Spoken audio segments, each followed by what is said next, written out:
Magandang gabi. Ang gagawin natin ngayon ay aayusin natin yung binuksan naming mga ukay-ukay na sombrero. I-restore natin. So, ipapakita ko sa inyo yung mga kung gaano sila nayupi, tapos i-restore natin yon. Yan. Ito po yung mga aayusin natin. Tingnan nyo po yung mga yan, yupi-yupi na yan. Ito yupi-yupi. Yan mga yan, yupi din. Ito, yupi. Ayusin natin tong mga to. Ano kasi to napak sa bundle. So, ganyang karumi. Ganyan, yan, kadumi. Lalabhan natin yan. Yung mga pan. Yung mga yupi-yupi niya. Ayusin natin yan. Maayos natin to. So, sa mga hindi nakakaalam, manood kayo at para matuto kayong mag-restore at ano yung ginagamit naming panlaba. So, yon. Samahan nyo po kami sa pag-restore ng aming mga sombrerong paninda, ang ukay-ukay na.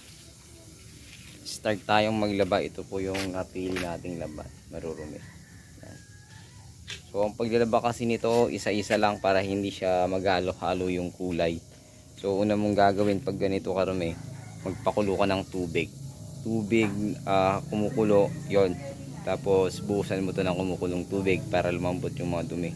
Ganon din yung mga yupi-yupi, yung yuping yan. Yung kumukulong tubig, isawsaw mo rin, tapos ayusin mo lang ng ayusin. Tapos, hanggang sa maging maayos siya, tapos after ng maayos, isawsaw mo siya sa maligamgam na tubig. Yun, titikas yun, hindi na yun babalik yung yupi niya. So, magsasample tayo ng 5. So, tapos tuloy-tuloy ko na. Yan. Papakulo tayo ng tubig. Yung isang kulo nito, isa lang din yung isa or dalawa yung kaya niyang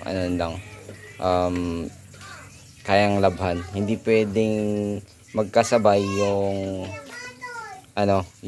dalawang sombrero, lalo pag puti. Dalawang puti pwede siyang magkasabay, dalawang itim pwede, pero magkaibang kulay hindi pwede. So, antayin nating kumulo at saka nating buhusan. Tara, balawan natin yung mga sombrero. Okay na, day. So ngayon, banlawan natin isa-isa. Banlawan natin ng isa-isa. Magsampol tayo ng 5. So pag naglalaba ako nito, nakakalaba ako sa sa hapon. Siguro kaya ko lang laban nasa nasa 10 pataas. Pero hindi yung kung lahat hindi kaya. So baka abutin tayo ng 2 linggo para bago matapos yung lahat. Pero yung iba naman kasi hindi siya marurumi kung hindi natin kailangang labhan. Saka yung iba hindi rin nayupi. Saka may gamit tayong yung steamer na plancha para mapalambot natin tong mga nayupi. So tapos yung mga hindi na marumi, yun ginagamit ko na lang yung plancha. So yun, ganito lang isa-isahin banlawan yung marurumi bago buhusan ng kumukulong tubig. Tapos saka wag yung pagsama-samahin. Yun lang. Tapos ang gawin niyo, kuha ng planggana. Yung 2 planggana kukunin natin mamaya. May 2 akong planggana dyan yun yung ginagamit ko, kaya ang nagagawa ko lang. Pero mas marami tayong magagawa kung ma-restore mamaya. Yung mga hindi sira, yung hindi ring marumi. Ito lang kasi yung kung paano mo siya lalabhan. Tapos ang gamit natin, papakita ko mamaya yung gamit natin.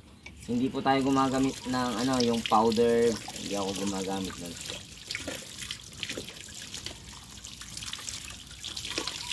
So yun, malawang maigi para hindi sila ng kulay-kulay.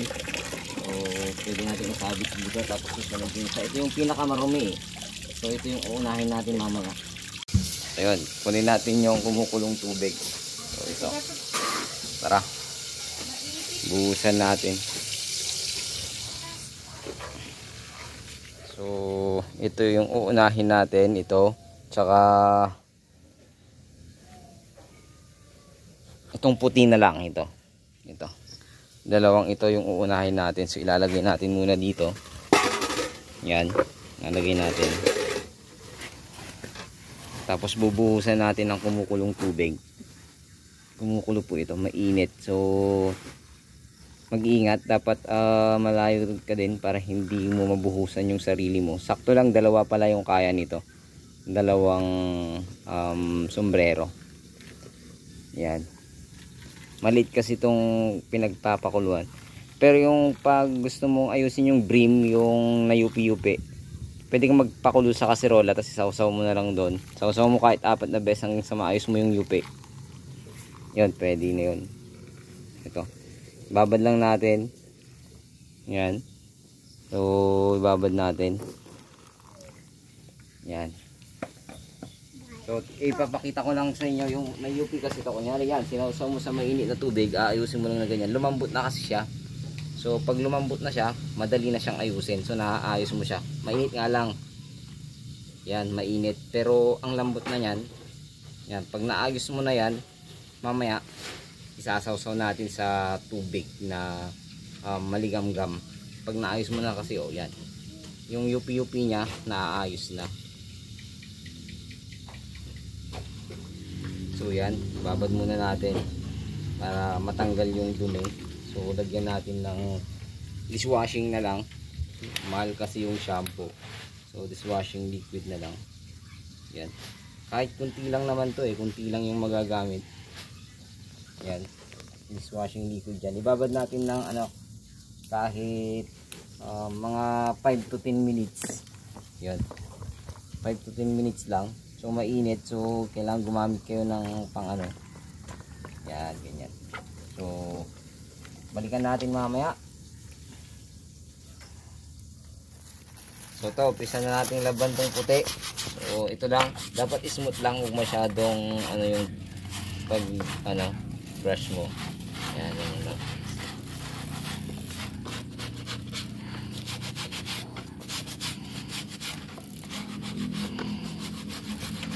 Pag di natatanggal, pwede nyong gamitan ng Sunrox na para sa puti. Huwag lang yung gamitan yung yung Sunrox yung kulay color. Ang ginagamit ko din doon yung safe na Sunrox, yun, pwede. Ginagamit ko din yun pag sobrang dumi na talaga nung hindi matanggal.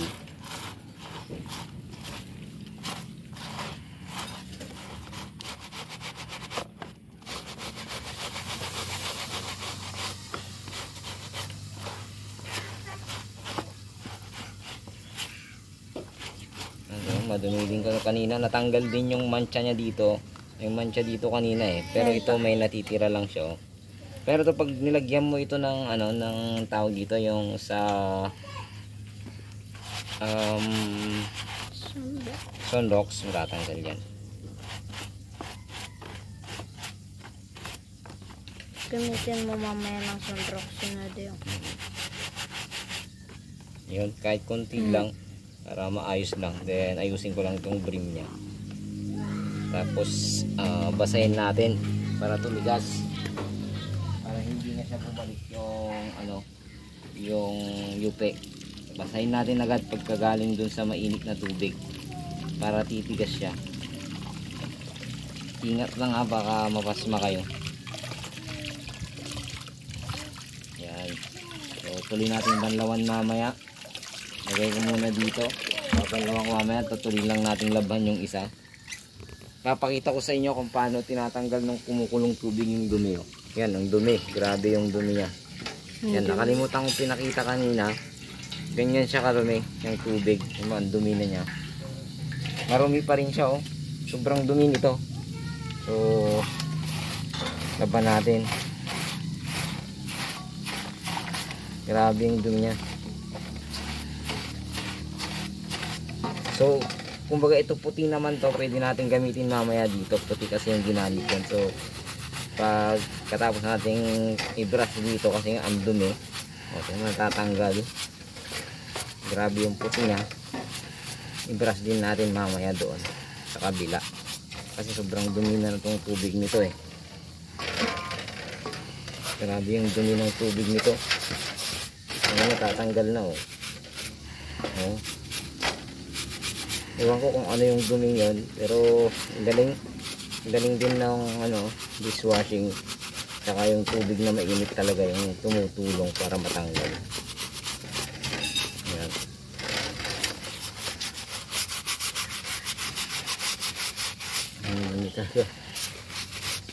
So try natin dito sa kabila kasi white naman yung ginamit ko dito, white naman. So dito ko muna ano, mas marumi yun eh.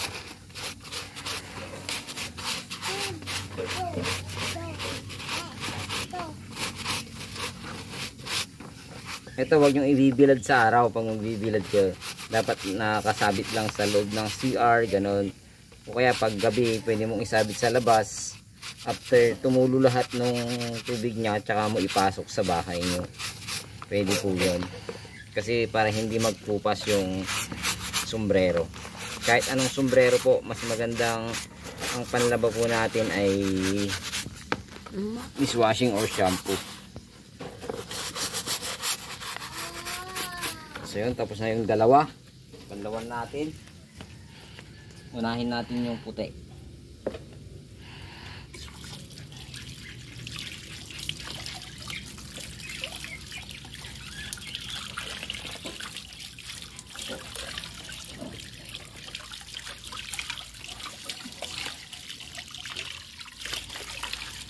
Panlawan natin maigi para matanggal yung sabon, para hindi siya ano.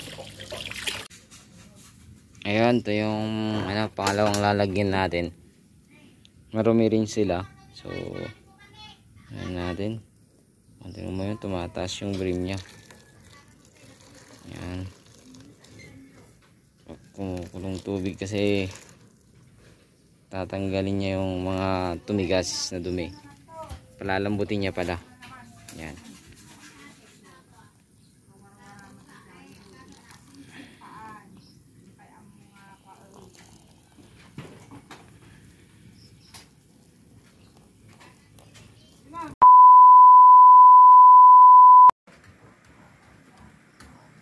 Yun, tapos na tayong maglaba. To, nakahanger na yun. Pinapano muna natin. Bukas na yun mapaplansya. So, plansyahin natin tong mga natuyo na.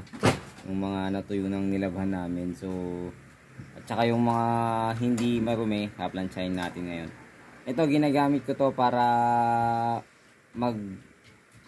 parang mag-pit yung, or hindi siya mayuyupi yung sombrero. Ito yung ginagamit ko. Pag yung pansarili lang namin. Pero pag yung mga pan, so yung pag pinansya mo na siya, babalik din siya sa ganito. So pwede naman na. Pero pag gusto mong mas maganda, ito yung ginagamit. Faultless heavy hold. Yun. Dati kong ginagamit, plancha talaga. Plancha talaga. Pero ngayon, ito yung ginagamit ko talaga ngayon. Ito yung ginagamit ko. So simulan na natin dito sa sombrero ng anak ko to. So simulan natin, sige. Yan. Steamer to eh, steamer. So palalambutin natin yung UP na yan, aayusin natin. Kasi ito parang kumukulurin kasi ito yung tubig niya. Tubig to, tubig yung nandito. So, palalambutin natin yung brim. And pag malambot na, ayusin natin ganyan. Yan, palambutin lang natin. Pag maaayos yan eh. Yan, ang lambot na oh. So, parang yung ano din to, yung kumukulong tubig. Parang sinausaw mo din sa kumukulong tubig. Yun kasi marumi yun. So, hindi ko pa pwedeng plansahin. Ito, kailangan ko lang ayusin. Yan, ayusin ko lang ganyan. O, aayos siya. O, sa UP yan. Ayos na siya. So, dito naman sa taas, planchain natin. Planchain natin. Ito hindi masyadong UP to eh, kasi ginagamit na to ng anak. Tsaka na-plancha ko na to dati. Planchain lang natin ngayon kasi nga nilabhan ko to kahapon. Madali lang naman magplancha pag hindi na siya madumi talaga. Mas madali na to kaysa dun sa plancha na ginagamit talaga, yung kailangan mo pa ng tela, ganon. Ayan. Ganyan na muna siya. Tapos mamaya papakita ko sa inyo kung paano siya mag-perform. Tapos ito, ini-spray ko to eh. Ini-spray ko ganyan. Yan, ini-spray ko. Tapos ano yan, pag natuyo na titigas yan. So, kailangan lang nating yan konti para yung basa niya madaling matuyo. Yan.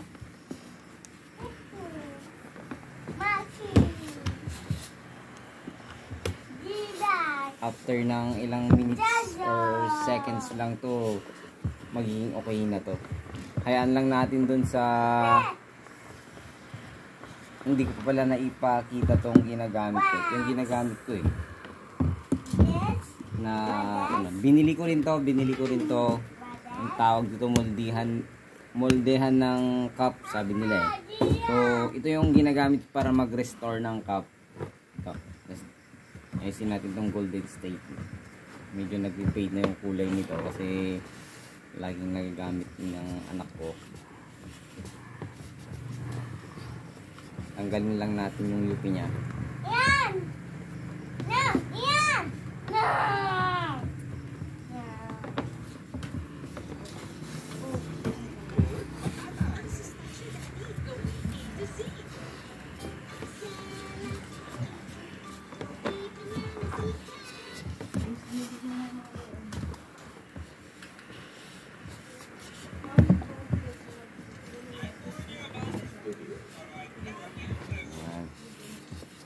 Parang mas maayos yung tingnan dito pag naka-plancha.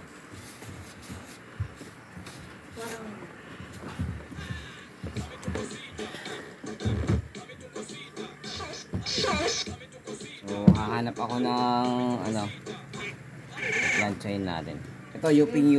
Makikita nyo UP siya. So aayusin natin. Pangit. Pero hindi siya marumi. So, paplansyahin na lang natin to. Natanggalin ko lang yung isa. Hindi ko nisprayan. Yan. Tingnan nyo, hindi na siya, pag na-plansya ka siya, hindi na siya parang mayuyuping ganyan. So, naka-steady lang siyang ganyan. Susuot mo na lang na ganun. So, maganda. So, hayaan lang natin siya dyan, nakalagay. Ito ilalagay natin. Ayusin natin to. Tignan nyo kung gaano kayupi siya. So, papasok natin dito. Yan. Malaki lang itong itong anuhan ko ng cup, itong lagayan ko ng cup. Malaki siya. So, parang malaking ulo. So, papakita natin paano siya magiging maayos.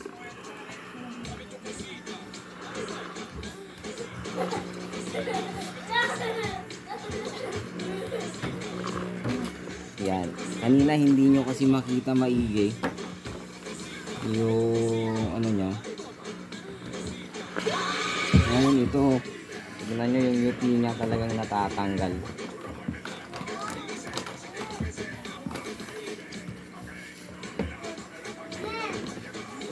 Oh, diba? Ang ganda niya. Ngayon naman itong pinaka brim niya yung ayusin natin.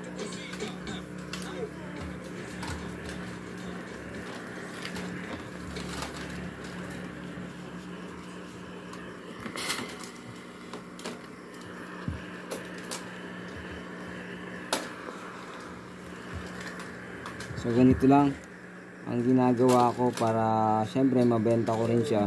Kasi paghahayaan ko siyang UP lang at hindi maayos, so hindi siya papansinin ng mga tao. So ngayon, yan, mainit din siya. So habang malambot pa siya, aayusin ko. Yan. At tingnan nyo yung UP niya, nawawala. Yung UP niya din dito sa may ulo, wala na rin. So dito rin ayusin din natin to. Yan, ganyan din. So napakabilis nung pagplansya pag may gamit.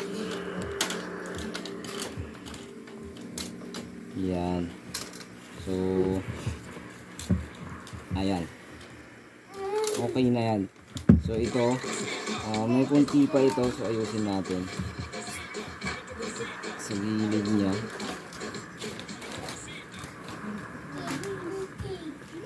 Mag-aayos na to eh. Hindi na siya babalik sa dati. Yan, ang ganda. Tsaka ito, binibenta ko lang ito na 80 pesos. 80 pesos, murang-mura na siya. So, pwedeng kayong mag-comment. Gusto nyo bumili.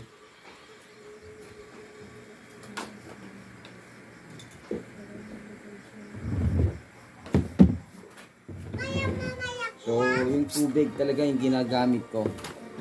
Ito. Maglalagay ako ng tubig kasi nakukulang. Pag kunti na yung tubig, kailangan natin maglagay. Alam niyo itong ginagamit ko, itong steamer to eh. Pamplansya ng damit to, pero ito lang yung ginagamit ko sa sombrero. So yan, dyan muna siya. Papatuyuin lang natin. Papatuyuin natin to. Ito ang tatanggalin natin. So yun, tingnan nyo po, hindi na siya yupe. So, ngayon, pipili ulit tayo ng UP ulit.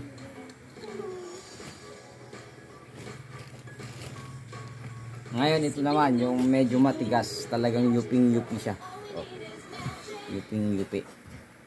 So, aayusin natin. Tingnan nyo po, yuping-yupi siya. So, unahin natin dito sa brim. Yan, unahin natin. Palalambutin ko lang. Kailangan kasing palambutin mo yung brim para maayos mo yung yupi. Kasi matigas po yan eh. Parang pinapakuluan mo din siya. Parang sinasawsaw mo pala sa kumukulong tubig din. Pag gusto mong manual, isasawsaw mo yan sa kumukulong tubig, tapos saka mo ayusin. Ganyan po yun. Yan. Init din.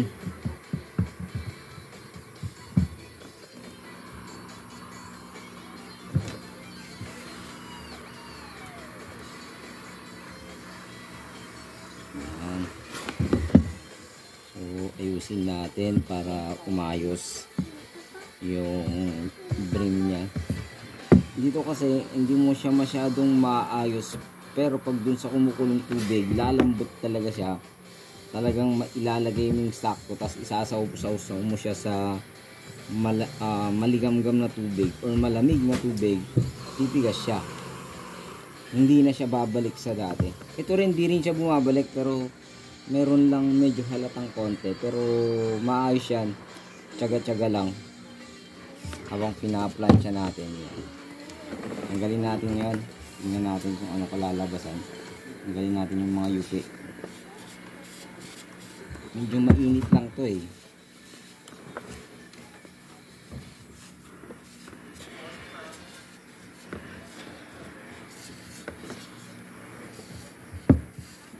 Tsaga lang po talaga.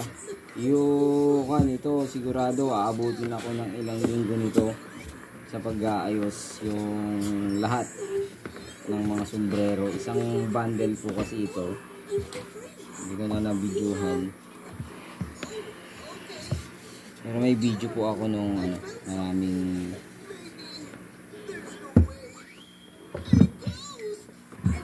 ayan, tignan nyo, hindi na siya bumalik tulad ng kanina. Dapat pala pinicturean ko.